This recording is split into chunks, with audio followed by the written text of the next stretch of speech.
परिवार है। वरमोरा एक शू है, एक विचारधारा है कि आदर्श विचारधारा है। संस्कार और समृद्धि नो समन्वय एटले वरमोरा परिवार, संस्कार और समृद्धि नो समन्वय एटले पाटीदार समाज, संस्कार और समृद्धि नो समन्वय एटले गुजराती। आ एक आपणे एक व्याख्या डिफाइन करवानी है। आज पारसी ज्ञातिओ आटली बधी प्रगति करी, शुं काम करी? तो एना ब्लड में हतुं। कोई पण जग्याए जाए ने तो बधा साथे भળી जाए, बधाने पोताना कर ले અને પોતાના કરવા માટે એ પહેલા બીજાના થઈ જાય। એમ વરમોરા પરિવારે આપણે શું કરવાનું? દરેક લોકોને આપણા કરી લેવાના। આપણો કોઈ પણ માણસ હોય એનો ભાવ સારો હોવો જોઈએ અને ભાષા એવી સુધારવાની કે લોકો આપણા થઈ જાય। ઘણીવાર શું હોય કે આપણો ભાવ સારો હોય, આપણી પાસે ભાષા ન હોય ને એટલે સામેવાળો માણસ આપણો ન થાય। માને માં પણ કહેવાય, બાપની વહુ પણ કહેવાય, બરાબર? ઘણીવાર ભાવ ખરાબ ન હોય પણ ભાષા જો આપણને ન આવડતી હોય ને તો એનું અર્થઘટન જુદું થતું હોય છે। એટલે આપણામાં હું જોતો હોય કે આપણે ક્યારેય ભાવથી ક્યાંય ખરાબ ન થતા, પણ જે ભાષા રહી ને એના ઉપર આપણું પ્રભુત્વ નહીં હોવાના હિસાબે આપણે એટલી ઊંચાઈ નથી પકડી શકતા હોતા। મહાત્મા ગાંધીજી હતા એટલી ઊંચાઈ શું કામ પકડી શકતા? એની ભાષા રહી ને એનો કંટ્રોલ હતો। એટલે વરમોરા પરિવાર જ્યાં જ્યાં હોય એ ગામમાં સંપ કરાવશે, સંગઠન કરાવશે, એકબીજાને જોડશે, એકબીજાનો વિકાસ કરાવશે। વિકાસ એટલે ખાલી ફાઇનાન્શિયલ વિકાસ નહીં, સામાજિક વિકાસ, પ્રેમનો વિકાસ, સર્વાંગી વિકાસ, બધી રીતના વિકાસ, આધ્યાત્મિક વિકાસ। એટલે વરમોરા એક વિકાસનું પ્રતીક બનશે। એટલે આપણે બધાએ એક બીજા બધા કરતા વિશેષ કેવી રીતે બનવાનું કે આપણે બહુ સંસ્કારી બનવું પડશે। આજે આપણા વેવાય હોય એની પાસે આપણી પ્રભાવ ક્યારે પડશે? આપણે સંગઠિત હશું, આપણું કુટુંબ સંગઠિત હશે, આપણી વિચારધારા સારી હશે તો એનો પ્રભાવ પડશે।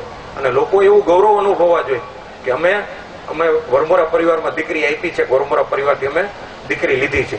આ લેવલની આપણે બેન્ચમાર્ક ઊભું કરવું પડશે।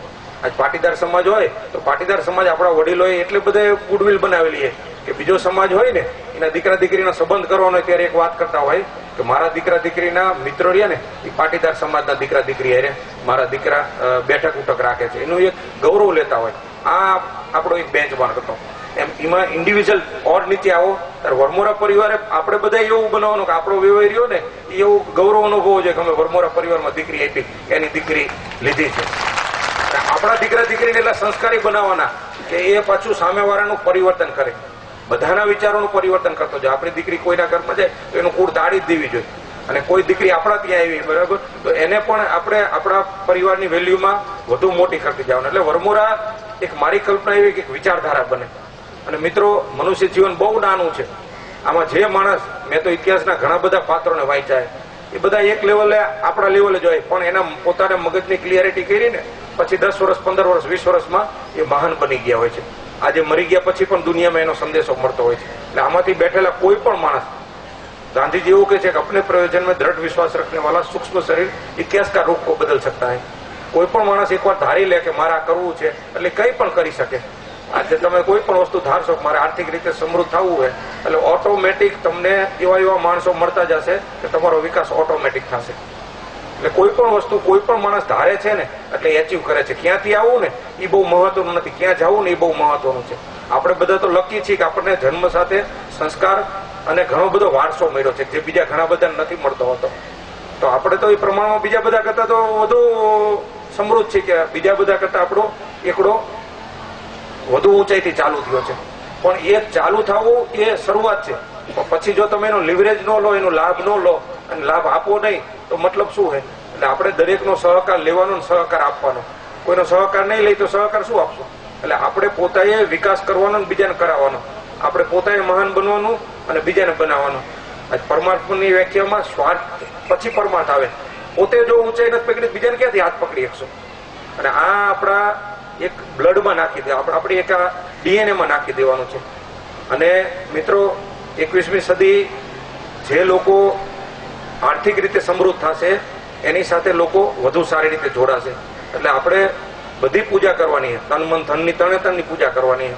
પાટીદારનો દીકરો, વરમોરા પરિવારનો દીકરો 4 વાગે ઉઠતો હોવો જોઈએ, 1 કલાક તન ઉપર કામ કરતો જોઈએ। એમ કીધું મેરેથોન દોડવાની, આપણો 70 વર્ષના પણ વડીલ મેરેથોન દોડી શકે એટલી આપણે એનર્જી કરવી જોઈએ। ઇઝરાયલના યહૂદી હોય એને તમે જુઓ તો એ બધા શરીરથી મજબૂત હોય, પછી શરીરથી તો ઘણા બધા મજબૂત હોય, ઘણી બધી બેકવર્ડ ક્લાસ હોય શરીરથી મજબૂત હોય, ધોકાપંથી હોય, બાજ કરતી હોય। તો શરીરથી મજબૂત રહ્યો ને એ પહેલી કન્ડિશન, પણ એનાથી કંઈ પતતું નથી। શરીરથી તો ઘણા બધા મજબૂત હોય, આટલો મજબૂત હોય, એનાથી કંઈ બુદ્ધિ નથી થઈ ગઈ। તો શરીર તનથી મજબૂત પછી મનથી મજબૂત હોવું જોઈએ। ઘણીવાર તન અને મનથી મજબૂત હોય પણ ધનથી ગરીબ હોય તો પણ એનો પ્રભાવ નહીં પડે.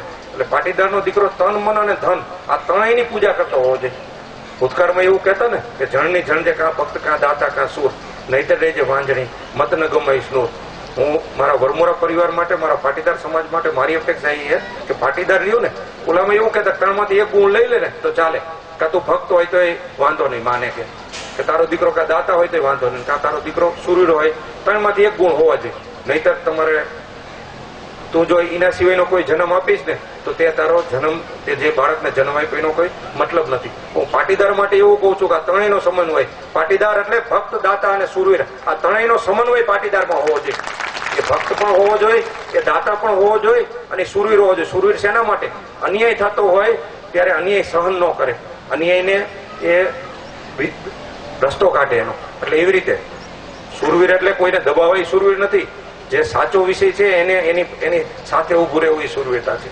એટલે મિત્રો ઘણી બધી બધાને અપેક્ષા છે. આપણા વડીલો જેટલા આગેવાનોએ વિચાર કર્યો તો એમની કંઈક ભાવના હોય કે સંગઠિત થાય અને કંઈક નવું ક્રિએટ થાય.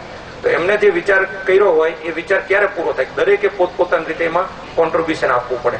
કોઈ તનથી આપે, કોઈ મનથી આપે, કોઈ ધનથી આપે અને એને ઉત્તરોત્તર આપણે આગળ વધારવાનું હોય. તો મિત્રો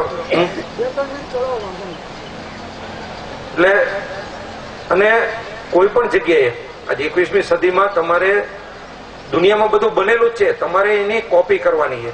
આજે કોઈ પણ જગ્યાએ ડેવલપમેન્ટ હોય, મોરબીમાં આટલું બધું ડેવલપમેન્ટ થયું તો કેવી રીતે થયા? કોક બધા એકબીજાએ સહકાર આપ્યો, સહકાર લીધો. આજે મોરબી અનિલભાઈ વર્લ્ડનું બીજા નંબરનું સિરામિકનું હબ બની ગયું 15 વર્ષ